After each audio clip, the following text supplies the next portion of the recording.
আসসালামু আলাইকুম। আমার ক্যামেরার সামনে একটা বোন উপস্থিত। আমরা সরাসরি তার কাছে যাচ্ছি তার মনের কথা শোনার জন্য। আপু বলেন আপনি কেন আসছেন? প্রথমত আমি আমার পরিচয় দিচ্ছি।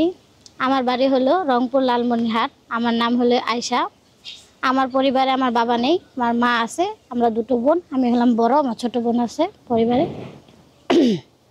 মিডিয়াতে আসছি আমি একটা ভালো মানুষ, মনের মানুষের জন্য। শুনছি আপনাদের এই চ্যানেল থেকে নাকি অনেক মেয়েদেরকে বিয়ে দেওয়া হয়, অনেক ভালো ভালো মানুষ, মনের মানুষ পাওয়া যায়। এর জন্য আপনাদের এই চ্যানেলে আমি আসলাম। এখন যদি আপনারা আমাকে একটা ভালো মনের মানুষের সন্ধান করে দেন।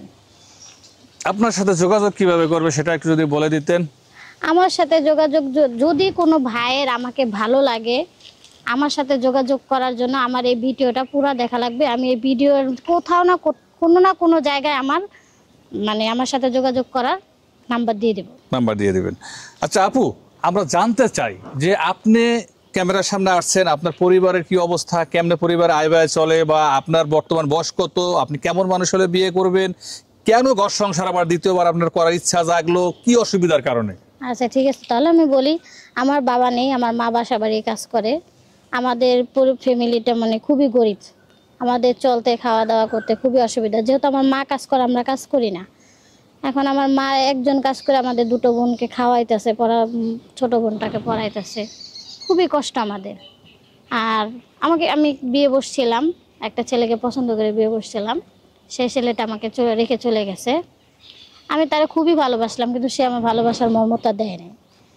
এখন আমি অনেক খোঁজাখুঁজি করছি, তাকে পাই নাই। না পাওয়ার কারণে আমার ফ্যামিলির ভাবে তাকে আমি ডিভোর্স দিছি।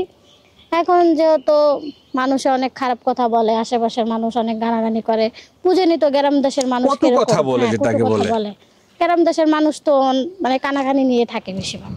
এখন এর জন্য আমি সিদ্ধান্ত নিছি যে আমি একটা ভালো মনের মানুষ পাইলে আমি বিবাহ করব। ভালো মনের মানুষ পেলে আপনি বিয়ে করবেন।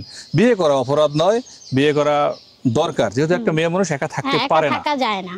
আর স্বামী না থাকলে ওই মেয়েটার কোনো দাম থাকে না। স্বামী না থাকলে ওই মেয়েটার কোনো দাম থাকে না। না, এটাও সত্য। স্বামী অথবা বাবার আশ্রয় মেয়েরা দরকার, যেহেতু আমার বাবা মারা গেছে, এখন আমার তো একটা স্বামী দরকার। সেই মানুষটির বয়স যদি 50 হয়, তার স্ত্রী থাকে, তার সংসার থাকে, তাহলে তার 50 বছর হোক, 35 বছর হোক, 40 বছর হোক, তাতে আমার কিচ্ছু যায় আসে না। আর যদি তার বউ থাকে তাতেও আমার কোনো সমস্যা নেই, যেহেতু আমি বিবাহিত, সেও বিবাহিত হোক, তাতে আমার কোনো সমস্যা নেই। আমাকে যদি সে মেনে নিতে পারে, আমিও তাকে মেনে নেব। আপনাকে মেনে নিতে বলে তাকেও আপনি মেনে সে নেবেন। কালো হোক, কুৎসিত হোক, তার টাকা পয়সা কম হোক, তাতেও আমার কোনো সমস্যা নাই।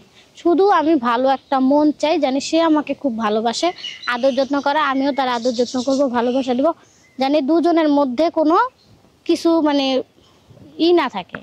দর্শক, স্ক্রিনে যে নাম্বারটি দেখছেন, এই নাম্বারে চ্যানেল কর্তৃপক্ষের নাম্বার, এই নাম্বার ইমো এবং হোয়াটসঅ্যাপ আছে। যদি কোনো ভাইয়ের এই বোনটিকে ভালো লেগে থাকে তাহলে আমাদের সাথে যোগাযোগ করবেন, আমরা আপনাকে তথ্য দিয়ে সহযোগিতা করবো। ভালো থাকবেন, আল্লাহ হাফেজ।